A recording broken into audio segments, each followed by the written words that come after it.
Radio J. Jusqu'à 22h, c'est Classico. Tête de Kylian Mbappé. Steve Nadjar. Bonsoir à tous, ravi de vous retrouver dans Classico, votre rendez-vous foot du lundi soir sur Radio J. Merci de nous rejoindre. Au sommaire ce soir de Classico, l'hommage à Roland Courbis, l'ancien joueur, entraîneur et chroniqueur, s'est éteint aujourd'hui à l'âge de 72 ans. Hommage et réaction après la disparition d'un personnage du foot français par bien des aspects attachants. On reviendra également avec notre invité sur une légende du foot qu'a bien connu d'ailleurs Roland Courbis, Zinedine Zidane, à l'occasion de la parution d'une bande dessinée pour les 20 ans de la fin de sa carrière de joueur. Ça sera en deuxième partie de Classico. Classico réalisé ce soir par Benjamin. Voilà ce que vous connaissez, le sommaire. Il me reste après vous présenter le casting du soir.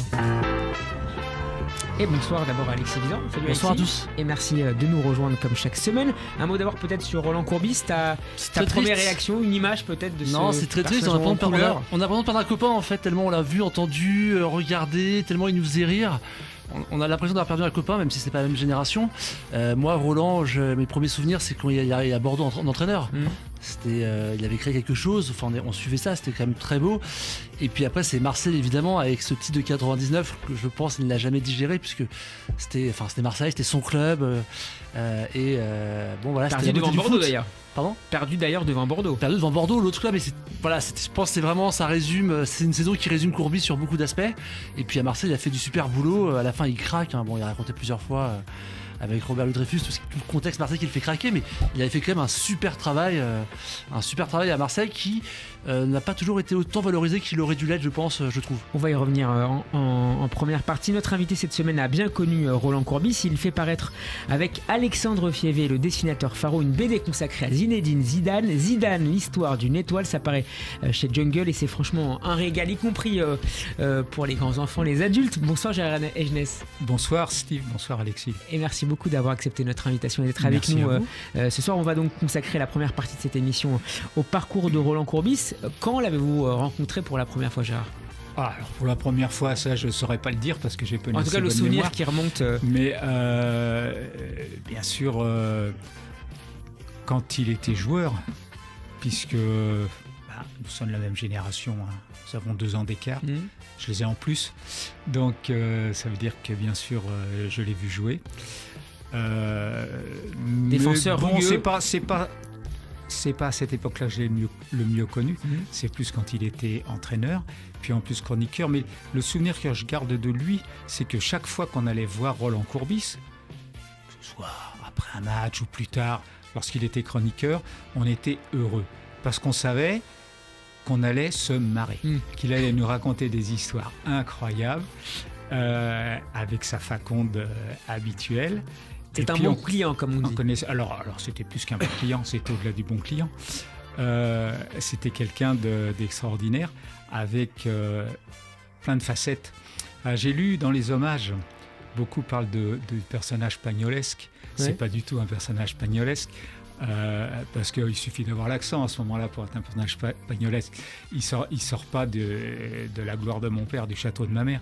Il sort de Borsalino, Roland Courbis. Parce que s'il n'avait pas été footballeur, c'est là-dedans qu'il aurait été, dans Borsalino. Donc le Borsalino d'après, bien sûr. Et c'est en ça que c'est un personnage extraordinaire. On dit que chaque vie est un roman, mais la sienne, c'est plusieurs romans. C'est plusieurs tomes d'un roman. Il a été extraordinaire, pas tant comme joueur, c'était un bon joueur, mais c'était une terreur. C'était une terreur.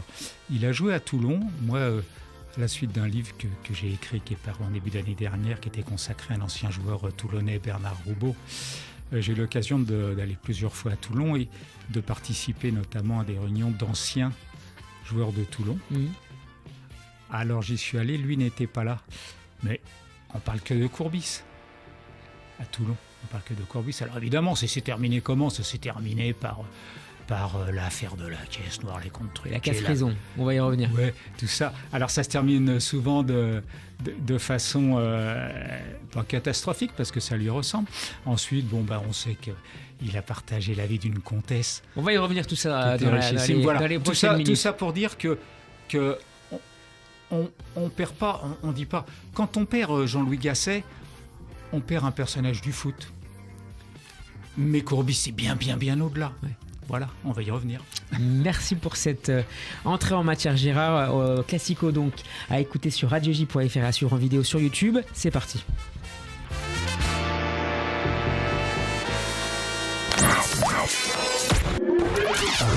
Radio J. Radio J. Jusqu'à 22h, c'est Classico. Radio J. Steve Nadjar. Sur cette action-là, elle n'est pas facile pour un gardien. Sors en gueulant, mais en gueulant pour tes coéquipiers et pour tes adversaires. Là, tu sors, on aurait dit un muet. Donc, la même sortie. Ah, tu vas voir qu'est-ce qu'il fait l'adversaire. Il se chie dessus. J'ai toujours rien entendu. Je vais t'acheter une voix quelque part, un cri quelque part. Très bien. Eh ben c'est bizarre, ça n'a pas fait vu, tu as vu? Bientôt tu vas me faire mal aux oreilles. Roland Courbis, le magnifique Roland Courbis, le héros de la 2e saison de l'émission Les Héros du Gazon, diffusée sur France 3. Il y a tout finalement dans cet extrait, la gouaille, le management, l'humour.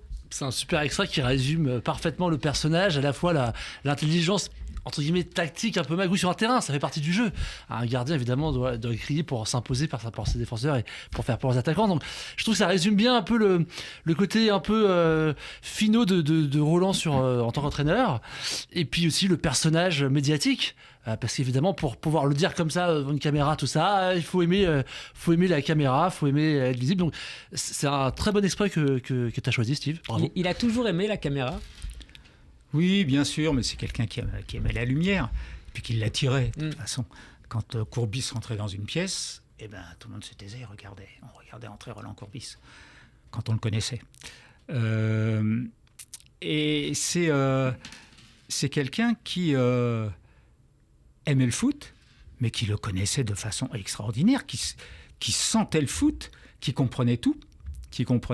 Ça a été un entraîneur, ça a été un grand entraîneur, qui n'a pas toujours eu les grandes équipes. C'est ça le problème on peut être un super entraîneur et ne pas avoir l'équipe qui vous permet d'accéder au plus haut niveau. Il a failli avec Marseille. J'ajoute que si il n'a pas été champion avec Marseille, c'est pas à cause de Bordeaux, c'est à cause de Paris qui a offert le titre à Bordeaux. Le 3e but de Feindounou.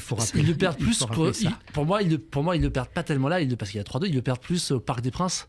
Oui, peut-être, parce qu'il y a d'autres matchs. C'est-à-dire que mais c'est pas sur la dernière journée, Marseille. À la dernière journée, c'est cadeau. À la dernière journée, le but de Feindounou, que le PSG laisse marquer à Feindounou, le Bordelais. Je crois que c'est Rabé Saint-Antonin qui laisse passer un peu le... Mais c'est avant pour moi, c'est avant qu'il perde le titre. Après, oui. Donc, bien sûr, il manque ça, peut-être, dans sa... Il manque ça, surtout avec Marseille. Bien sûr.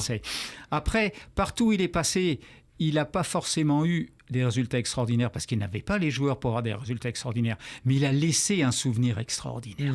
Les gens qui parlent de Courbis, bien sûr c'est facile une fois que quelqu'un est décédé de rendre hommage. Il était génial, il était parfait, il était gentil, il était comme s'il était géant, il était comme ça. Courbis, c'est vrai. Les gens qui en parlent en bien le pensent vraiment, surtout en matière de foot et de connaissance du foot, du rapport qu'il pouvait avoir avec les joueurs, du rapport qu'il pouvait avoir avec ses dirigeants. Et en fait, sa carrière de chroniqueur a montré à quel point il avait une connaissance du jeu. Ça ne veut pas dire qu'il ne se trompait jamais, mais il se trompait beaucoup moins que les autres. Et surtout... On va en écouter d'ailleurs un extrait tout à l'heure d'une intervention. Et surtout, il n'était jamais véhément. Voilà, il n'avait pas besoin d'élever la voix. Roland Courbis, pour dire ce qu'il avait à dire, et ce qu'il disait était toujours sensé. Juste, j'ajouterais que c'est marrant parce que pour moi, Courbis, c'est aussi... C'est parti, on dit, est-ce qu'on peut réussir partout? Pour moi, on ne peut pas réussir partout. Et par exemple, quand Courbis va à Rennes, je trouve que le club de Rennes, ça ne correspond pas à Courbis. C'est en fait, quelque part, c'est un choc des cultures. C'est-à-dire que c'est même pas que les joueurs, c'est aussi une culture club. Pour moi, Courbis, c'était vraiment quelqu'un du Sud. Et d'ailleurs, il a toujours réussi. Bordeaux, Montpellier, Marseille, dans ces clubs du Sud, il a toujours parfaitement réussi, peu importe les joueurs. Donc je pense qu'il était adapté à un certain type de président et de contexte, mais avec une connaissance du foot, évidemment, au-dessus, peu importe. Mais c'est un homme à part, même qui fait des rencontres particulières. Qui est-ce qui lance Dembélé ? Qui est-ce qui fait jouer Dembélé pour la première fois en professionnel ? C'est Courbis. On peut dire que c'est le hasard. Ben non, c'est pas le hasard. Il fallait que ce soit Courbis. Voilà. On va On parler verra tout avec à Zidane l'heure. tout à l'heure. C'est lui qui va recruter, qui convainc à Flelou de Bien mettre sûr. ce Bien qu'il sûr. faut pour le Flelou recruter à Cannes. Qui ne savait même pas Ouais. qui était Zidane à l'époque. Il faut voir, Zidane était joueur de Cannes au bout d'une saison où Cannes descendait en seconde division. On va y revenir tout de Oui. suite, plutôt dans quelques instants, car tout de suite nous retrouvons Romain Canouty, journaliste sportif pour le site Le Phocéen. Bonsoir Romain, Bonsoir, salut à tous. et merci d'être avec nous. J'imagine que l'émotion est particulièrement forte à Marseille depuis l'annonce de la mort de cet enfant du pays qui était Roland Courbis. Bien évidemment, parce que Roland Courbis, c'était 3 carrières complètes pour les Marseillais. Il y a eu une carrière de joueur, il y a eu une carrière d'entraîneur, et il y a une carrière de consultant. Et on le voit sur le Phocéen, qui réunit tous les supporters de l'OM. Parmi les jeunes générations, il y en a beaucoup qui ont connu finalement que la dernière, qui connaissent que le consultant, les débats avec Daniel Riolo, la victoire à 3 points, le j'ai pas tort, j'ai raison, etc., etc. Et c'est vrai que c'est oublié un peu que Roland Courbis c'était aussi un incroyable tacticien, parce qu'il y avait cette gouaille, il y avait ce sens de la formule, c'est vrai, qui fait le bonheur, du monde journalistique. Mais c'était aussi un tacticien incroyable. Tu dirais Romain qu'il n'a pas eu la carrière qu'il méritait? Il y a un peu de ça. Je trouve. Après, c'est dû aussi. On va être honnête. Roland Courbis, quand on dit que c'était plus qu'un entraîneur, c'est parce qu'il occupait aussi la fonction de directeur sportif, voire des fois d'agent. Donc effectivement, ça lui a mis un peu des bâtons dans les roues pour d'autres clubs. Mais oui, il y a des regrets forcément, parce que quand on voit cette fameuse saison 98-99 à Marseille où l'OM finit sur la deuxième, le podium à la deuxième place et finaliste de la Coupe de l'UEFA. C'est ça. Et avec un nombre de points incroyable pour une Ligue 1 à 18 clubs, il y avait plus de 10 points d'avance sur le troisième. Et donc c'était vraiment 2 équipes qui s'étaient détachées. Et donc finaliste de Coupe de l'UEFA, ce qui n'arrive pas chaque année à un club français, rappelons-le. Malheureusement, ça fait pas de titre à la fin, alors que une saison comme ça, je souhaite à beaucoup de clubs d'en vivre, quoi. Qu'est-ce qui lui a manqué lors de cette saison pour au moins remporter l'un des titres? Il a manqué. Après, pour en parler aussi, parce que c'est pas. On parle beaucoup de cet épisode-là en disant la faute c'est Paris à la fin qui lui laisse. Qui offre la victoire à Bordeaux, qui était au Parc des Princes ce soir-là. Qui offre la victoire à Bordeaux, alors que en réalité, si on regarde bien, l'OM perd à Paris 2 journées avant, et surtout, je crois que l'OM ne gagne que 2 matchs sur les 5 dernières journées de Ligue 1, ce qui était bien sûr une sérieuse baisse de régime. Donc, on peut ni en vouloir à Bordeaux ni aux joueurs du Paris Saint-Germain sur ce moment-là. C'est Marseille qui s'est fourvoyé sur la fin. Il y avait peut-être un peu de fatigue. On en reste tous à ce coup tactique entre guillemets de cette fameuse sortie de Christophe Dugarry à l'heure de jeu sur ce fameux match à Paris, alors que l'OM avait le match en main. Une chose est sûre, c'est que j'en ai discuté et avec Dugarry et avec Roland Courbis de cette fameuse sortie. Les versions divergent toujours 25 ans, 30 ans après. Attention, c'était toujours quelque chose de vivant chez eux. C'est ce qui fait aussi la magie du football, et c'est ce qui fait la magie pour tous les Marseillais qui ont vécu ce moment-là. Le football, c'est pas que des bons moments. Il y a aussi cette dramaturgie, et cette dramaturgie, elle est inscrite dans ce moment-là pour l'éternité. Il a déjà été question d'un retour de Courbis un jour à l'OM après son départ en 99. Oui, il a été plusieurs fois question d'un de ses retours dans les années qui ont suivi, notamment en 2005. 2005, il y avait une partie des dirigeants qui n'étaient pas contre le fait que... C'est après Anigo, 2005, c'est ça? Et c'était on va dire un ticket, c'était juste après Philippe Troussier, et José Anigo souhaitait revenir avec Roland Courbis. Il y avait un peu des luttes de pouvoir à l'Olympique de Marseille, et c'est finalement une autre voie qui avait été choisie, puisque Pape Diouf avait été nommé président, et il avait vu pour que Jean Fernandez devienne l'entraîneur de l'OM. Merci beaucoup Romain Canoutier d'avoir été avec nous. Je rappelle que tu es journaliste sportif pour le site Le Phocéen. Merci encore d'avoir été avec nous. À bientôt. À bientôt. Gérard Genès est notre invité ce soir dans Classico pour Zidane, l'histoire d'une étoile. On va reparler dans quelques instants. Alors Gérard, dans la BD, je vous le disais hors antenne, vous m'avez appris qu'il avait été, je ne sais pas si marié, mais en tout cas en concubinage avec une comtesse, la comtesse Anna Maria Risoli, que Faro croque dans la BD dans une piscine avant le transfert de Zidane à la Juve. Racontez-nous un petit peu cette histoire. Racontez l'histoire. L'histoire, je la connais pas plus que tout le monde. C'est-à-dire que Roland Courbis, qui est quelqu'un qui sortait beaucoup, qui allait beaucoup dans les casinos, faut le dire. Il était très joueur. Il était joueur sur le terrain. Il pariait, il faisait des paris. J'ai appris ce matin en lisant le site de l'équipe qu'il avait gagné un soir plus d'1 million de francs lors d'une soirée au casino. Oui, mais enfin, il y a sûrement des soirées où il a perdu plus d'1 million de francs. Bon, souvent, on parle de celle où il a gagné. Mais c'était l'argent de la comtesse, c'est pas grave. Et c'est rien, c'est une histoire d'amour. Il a rencontré, je sais pas, sans doute dans un casino, cette comtesse. Et ils sont tombés amoureux l'un de l'autre. Donc, il a vécu avec une comtesse, une vraie comtesse italienne. Alors, on dit parfois vivre aux frais de la princesse. Lui, c'était peut-être aux frais de la comtesse. Mais les histoires d'amour, on ne va pas discuter de ça. Voilà, donc c'est pour ça que je dis que sa vie est multi-romanesque. Multi-romanesque, pas seulement on dit la vie est un roman, oui, la vie est un roman. Mais parce que, on ne le dit pas. Mais enfin, Courbis, il est allé en prison quand même. 2 fois. 2 fois. Voilà. Tapie, je crois qu'il y est allé qu'une fois. Donc c'est pour la caisse... Toulon et les transferts à Marseille en 99. Même Sarkozy y allait qu'une fois. Courbis 2 fois. Donc il n'y a pas eu parfois une sorte de mélange des genres. Parce qu'il était mêlé. Mais lui-même en parlait. Les années après, il en parlait très librement. Et notamment pour dire mais Toulon, c'était rien du tout. 2009, j'ai dit 99. 2009. Oui. Et il disait, mais bien sûr, on trichait, on n'avait pas un rond. Alors il fallait bien qu'on trouve des systèmes, des moyens, sinon le club il aurait fait faillite et tout.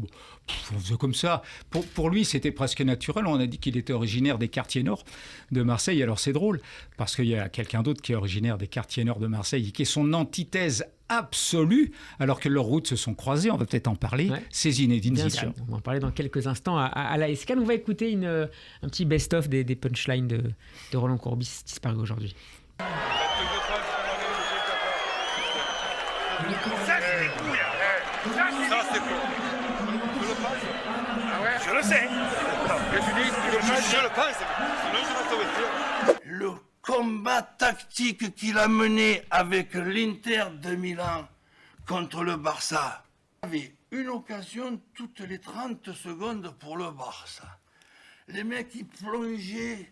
J'avais l'impression qu'on était en 14-18 dans les films que j'ai pu voir. Les tranchées, c'était rien à côté. Eto'o qui taclait.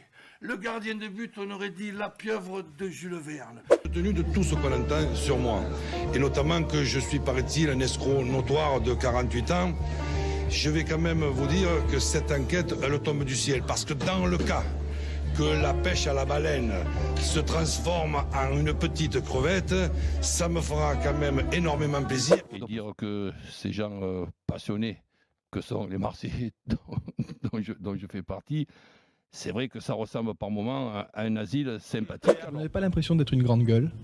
Grande gueule, est-ce que c'est un défaut déjà? Donc je ne suis pas sûr. Hein. Si je gueule de temps en temps, si je proteste, il faut qu'on sache quand même, c'est que je ne suis pas sûr d'avoir raison. Mais comme je ne suis pas sûr non plus d'avoir tort, je gueule.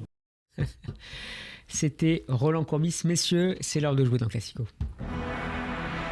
Alors vous l'avez écouté au début de l'extrait, le fameux match OM Montpellier en août 98, entrée dans la légende, victoire des Marseillais 5-4 alors qu'ils avaient été menés 4-0 à la mi-temps, 3e journée de Ligue 1. Donnez-moi messieurs, Gérard et Alexis, d'abord le 11 des Marseillais ce soir-là.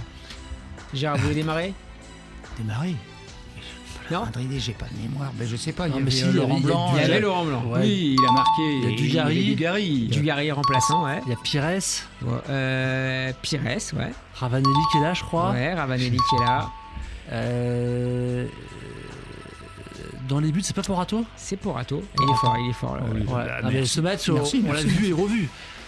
Et non, j'étais en vacances alors au Portugal et j'allais dans la voiture écouter la radio. Et moi aussi, Et j'entends la radio ce match. J'entends Moi, je 4-0 l'écoutais à la mi-temps. Moi, j'attendais à minuit le journal. Et qui était pour avoir 4-0 le score. à la mi-temps, inutile de dire que je suis pas allé écouter le score final. Pour moi, le vainqueur, je le connaissais. C'est que le lendemain que j'ai appris. J'ai dit, qu'est-ce qui s'est Moi, passé Qu'est-ce que j'ai raté? Non, en vacances j'étais à la aussi. radio, mais qu'est-ce qui s'est passé encore? Moi, Quel j'étais à la embrouille il y a radio, eu. ouais, je me souviens. Je me souviens très bien, j'étais à la radio et en fait, je crois que j'ai dû. À la fin du match, quand il y a 4-4, ce qui s'est passé, parce qu'il y avait une multiplex et puis Ouais, moi je ouais. partais sur autre chose. Ah, J'étais en c'était vacances, on c'est jouait un au journal de souvenir dont je me JT de souviens, 1h ouais. du matin sur France Ouais, 2, il y avait un ouais, journal de la ouais. nuit, C'est vers ça, de c'est minuit, ça. et on voyait le scénario du match. Il n'y avait de pas film. Luxin. Non, il n'y avait pas Luxin. Il n'y avait pas Luxin ce soir-là. Il y a en milieu, Dos au milieu de Santos, il n'y a terrain pas Dos d'abord. Santos Non, il n'est pas encore là. trop c'est tôt. vrai. Au milieu de terrain, un international français qui a joué à Paris, qui a joué à Nice. Bravo. Ouais, Daniel Daniel Bravo. Bravo. Et à côté d'un futur entraîneur de Nice, Non, futur entraîneur de Nice. de Brest aujourd'hui, Ah, Eric Roy. Eric Ah, Roy. Eric Roy jouait ce match. Il Et n'y a pas entendu Eric Roy, il est directeur de Directeur, marketing. tu as raison. Ouais, À ouais. côté, un autre entraîneur, futur entraîneur, qui a joué à Rennes, qui a joué à Nantes. Milieu offensif. Gourvenec. Gourvenec. Bravo. Défense, vous les avez? Non, Non. moi j'ai rien. Comme ça, sans aide. Non, International français, qui a commencé Ah, latéral. Angloma, il y a encore là ou pas Angloma Non. Non, plus jeune. Qui a joué ensuite très longtemps à Chelsea. Et Gallas Arsenal, William Gallas. Eric Tendu, t'es là, bien sûr. Patrick Marc Blondeau. United. Ouais, Blondeau, ouais. Cyril Ah, Demoro. Blondeau. Ah, de Et en Moreau. attaque, vous m'avez dit Ravanelli, il en manque un. Il marque ce soir-là. Du Gary, je dis. Dugarry, il est remplaçant. remplaçant. Il va mettre un doublé, mais remplaçant. Attaquant d'équipe de France, il a commencé à Lyon. Ah, Il a Maurice. rejoint Paris. Maurice. Florian Maurice. Et le dernier pour Gérard.